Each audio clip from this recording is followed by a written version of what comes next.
dumadi bukane kang wiworo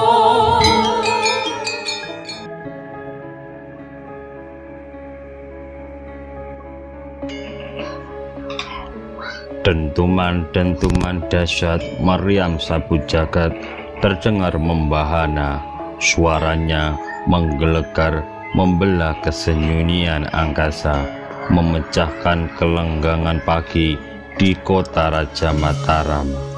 Denyut kehidupan seolah mandek beberapa saat.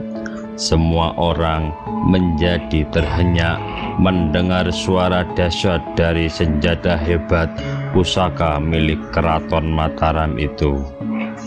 Di pasar Pleret, orang-orang berhenti berjual beli. Seketika semuanya menjadi terbungkam. Ayam, bebek, mentok, sapi, kerbau dan kambing di pasar hewan pun serentak menghentikan keriuhannya. Kegaduhan para pandai besi berusia uzur yang sedang menempa di sudut tenggara pasar tak terdengar lagi. Semua tertegun mendengar suara gelegar yang dibunyikan bertalu-talu hingga 10 kali letusan. Anak-anak menjerit ketakutan mencari ibunya untuk meminta perlindungan dalam dekapannya. Sontak orang-orang pun berkerumun menuju arah suara yang berpusat di depan si Tinggil alun-alun. Suasana menjadi semakin senyap. Orang-orang tak berani mengeluarkan suara karena takut akan mendapat tamparan maupun pukulan dari para prajurit yang diberi tugas berkeliling mengatur ketertiban. Kini Keraton Pleret sedang berkabung karena kematian Ratu Mas Druntung. Berbagai desas-desus telah merebak atas kematiannya yang mendadak itu.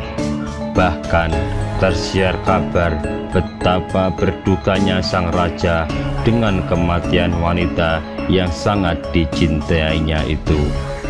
Amangkurat Agung enggan keluar dari Keputren Wetan. Sehari semalam ia terus mendekap sang istri yang sudah mulai terbujur kaku. Dia enggan melepaskan agar jasad istrinya dirawat sebagaimana umat muslim semestinya. Betapa merana ditinggal istri yang sangat dicintai sepenuh hati. Rasanya belum sepenuhnya puas luapan kasih sayang terhadap dirinya. Mendadak Ratu Mas Malang kini meninggalkan dirinya untuk selama-lamanya. Kepergian yang serasa mendadak itu membuat hati Amangkurat Agung dipenuhi tanda tanya mengenai penyebab tewasnya sang istri tercinta. Hatinya belum rela ditinggal oleh wanita yang senantiasa menemani tidurnya selama 17 tahun ini. Hatinya benar-benar kesepian. Hatinya terasa hampa karena tak akan ada lagi suara lembut yang mampu menenangkan gejolak amarahnya. Tak ada lagi penuntun hidup bagi dirinya yang sering merasa kesepian di dalam keriuhan hiburan-hiburan ketika dipergelarkan untuknya. Kini wanita itu telah menutup mata beningnya yang begitu menenteramkan hati.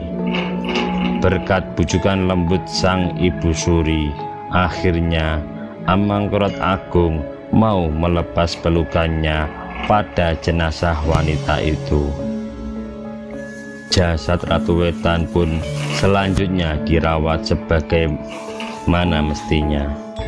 Sedikit demi sedikit hati Amangkurat Agung dapat ditentramkan atas peristiwa yang benar-benar memukul perasaan secara tiba-tiba itu. Bujukan-bujukan halus akhirnya dapat menyadarkan dirinya kembali. Karena kelelahan, Amangkurat Agung pun tertidur di sebelah jenazah sang istri. Dalam keterlelapan tidurnya, dia bermimpi melihat Ratu Mas Malang telah berkumpul kembali dengan suaminya, Ki Panjang Mas, yang telah lebih dulu meninggal. Amangkurat Agung tergeragap bangun setelah sekian lama lelap dalam tidur di sebelah jenazah sang istri. Matanya memerah dengan raut muka pucat karena sehari semalam merelakan diri untuk tidak tidur guna terus menjaga jenazah sang istri. Kesadarannya timbul mengingat mimpi yang baru saja dialami itu sebagai sebuah isyarat dari sang istri dari dunianya yang baru. Lambat laun sang raja mulai mengikhlaskan kematiannya yang memang harus dengan jalan mendadak dan tak terduga-duga itu. Semua kerabat istana yang menemani di dalam kamar membutuhkan keputusan jernih dari sang raja tentang pemakaman Ratu Truntum, hingga disepakati bahwa jenazah istri tercinta itu tidak akan dimakamkan di makam keluarga Raja-Raja Mataram di Girilaya Imogiri sebagaimana kebiasaan kerabat keraton. Amangkurat Agung enggan memakamkan istri tercintanya itu bersama-sama dengan Ratu Kulon, Permaisuri yang pertama dulu, ibu dari Raden Mas Tejoningrat. Entah mengapa tiba-tiba Amangkurat Agung mengusulkan agar istrinya dimakamkan di Gunung Kelir, perbukitan di sebelah timur Keraton Pleret, bukit di mana Kiai Panjang Mas, suami pertama Ratu Truntum, dimakamkan. Ada kesadaran halus yang mendorongnya agar jasad sang istri tercinta dikembalikan berdampingan dengan suaminya terdahulu, di samping letaknya lebih dekat dengan keraton agar dia dapat setiap saat datang mengunjungi makamnya. Makamkan istriku tercinta ini di Gunung Kelir sebagaimana jenazah Ki Panjang Mas dikebumikan. Jangan terlalu dekat dengan makam Ki Dalem, tetapi tempatkan agak menjauh di sebelah selatannya, perintah sang raja dengan suara bergetar. Buatlah perbukitan itu lebih indah lagi sebagaimana istriku ini yang mencintai keindahan. Akan aku namakan tempat pemakaman itu dengan Giri Antakapura, perintah sang raja selanjutnya. Maka pengurus jenazah pun bekerja dengan giat sebagaimana perintahnya. Dalam waktu sehari, ribuan orang yang masih tersisa di kota raja dikerahkan untuk memperbaiki dan menyiapkan Gunung Kelir yang akan digunakan sebagai persemayaman terakhir Ratu Wetan. Barangkali saja semasa hidupnya Ratu Truntum memiliki keistimewaan melebihi orang-orang kebanyakan. Jenazah Ratu Mas Truntum tetap segar dan tidak cepat membusuk meskipun belum dimakamkan selama 3 hari. Aroma semerbak memenuhi ruangan kamar pembaringannya. Kembang setaman ditaburkan di sekelilingnya. Dupa wangi dinyalakan di setiap sudut dipan kasurnya, juga di setiap pojok kamar. Jenazah yang telah dikafani itu dibiarkan terbaring dengan muka tetap terbuka. Bibirnya sekilas seperti sedang tersenyum. Barangkali saja dirinya sudah merasa tenang karena ini telah meninggalkan carut-marutnya kehidupan istana. Barangkali saja dia juga tidak menyangka bahwa sepanjang hidup bersama Amangkurat Agung harus menahan perasaan berat. Hidupnya diuji untuk bersabar dan menahan diri di tengah-tengah para madunya yang tentu saja banyak yang tidak menyukainya. Cinta yang tak kunjung padam dari Amangkurat Agung kepadanya tentu saja menyebabkan kejengkelan luar biasa bagi penghuni keputren lainnya. Tidak mengherankan jika kemudian banyak sebutan bagi dirinya yang bernada mengejek atau mengutuknya. Hingga sehari kemudian, segala sesuatu untuk pengurusan jenazah Ratu Wetan telah dipersiapkan.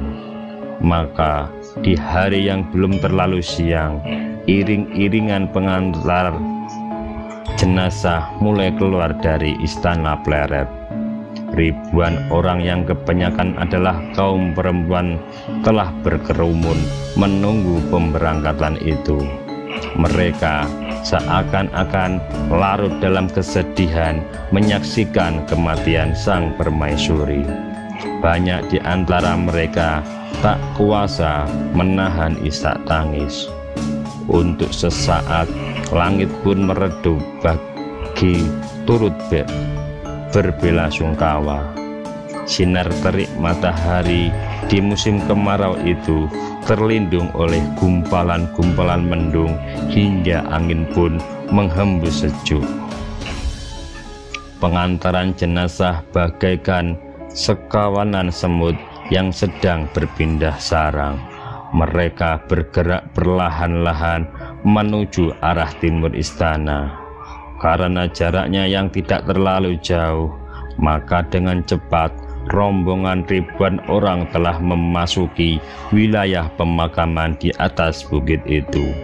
Kini tempat peristirahatan terakhir sang ratu telah berubah dalam waktu sekejap. Perbukitan yang sebelumnya tampak rimbun dan kotor menjadi bersih dan lapang.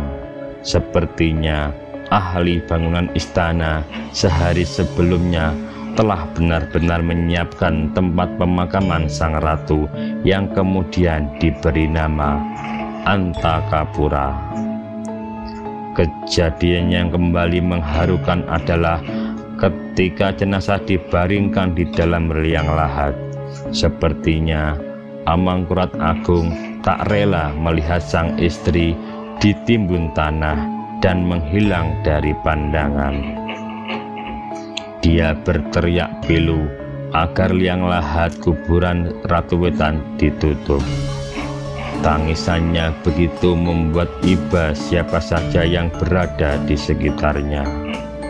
Betapa terpukulnya dia kehilangan satu orang yang dianggap sebagai teman hidup sejati. Berbagai bujukan kembali dibisikkan agar Amangkurat Agung ikhlas melepas kepulangan sang istri ke alam kelanggengan. Akhirnya dengan bujukan Ibu Suri yang senantiasa turut mendampingi di sisinya, Amangkurat Agung merelakan penimbunan makam Ratu Truntum. Namun hingga senja menjelang, dia masih enggan kembali ke istana. Sang raja ingin menunggui makam sang istri yang masih basah itu. Bahkan hingga mentari telah benar-benar tenggelam pun, dia belum juga mau beranjak dari sisi pemakaman. Melihat keadaan tersebut, para pengawal Raja Mataram segera menyiapkan obor-obor penerang di tempat gelap itu. Amangkurat Agung memutuskan untuk bermalam di Gunung Kelir. Segala sesuatunya segera dipersiapkan demi kenyamanan sang raja. Ratusan orang turut serta menemaninya. Pengajian yasinan pun dipersiapkan untuk mengirimkan doa-doa bagi arwah Ratu Mas Druntum agar diberi jalan ke lapangan dalam kepulangannya menghadap Sang Maha Pencipta yang telah memanggilnya ke alam kelanggengan. Dikarenakan kelelahan yang amat sangat, malam itu juga sang raja tidur di pemakaman. Para pengawal setianya terus saja menjaganya dan membuat agar keadaan di atas bukit menjadi lebih nyaman bagi istirahat raja yang sedang berduka mendalam itu. Hingga pagi menjelang, sang raja masih juga enggan beranjak dari tempat itu. Dia tampaknya makin terbayang-bayang akan kecantikan ratu wetannya. Berbagai bujukan tak diindahkan lagi bagi hati yang sedang diselimuti kabut gelap, kehilangan separuh jiwanya. Patih Wirapatra dan beberapa kerabat dekat istana yang dipercaya telah membujuknya agar kembali ke keraton, tetapi tetap saja ditolak seakan-akan dia telah kehilangan kewarasannya. Sampai 3 hari 3 malam Amangkurat Agung menunggui jasad Ratu Mas Malang di Gunung Kelir. Di tempat itu dia ditemani pula oleh Raden Natabrata dan beberapa cantrik kesayangan Padepokan Panjang Mas. Beberapa abdi dalam kinasih pun bergiliran menemani dan menghibur hati orang yang sedang tak bisa berpikir panjang itu. Kesetiaannya begitu mendalam kepada sang permaisuri, seakan-akan tak dapat tergantikan oleh wanita cantik manapun juga. Tak ada lagi rasa ketakutan dan kecemasan di malam sepi yang jauh dari keramaian itu. Barulah Amangkurat Agung bersedia meninggalkan Gunung Kelir untuk kembali ke Keraton Klaret.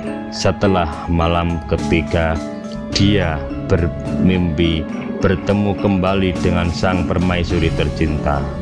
Mimpi yang mengisyaratkan agar sang suami mengikhlaskan kepulangannya karena diyakini telah berbahagia dapat berkumpul kembali dengan Ki Panjang Mas, suaminya terdahulu.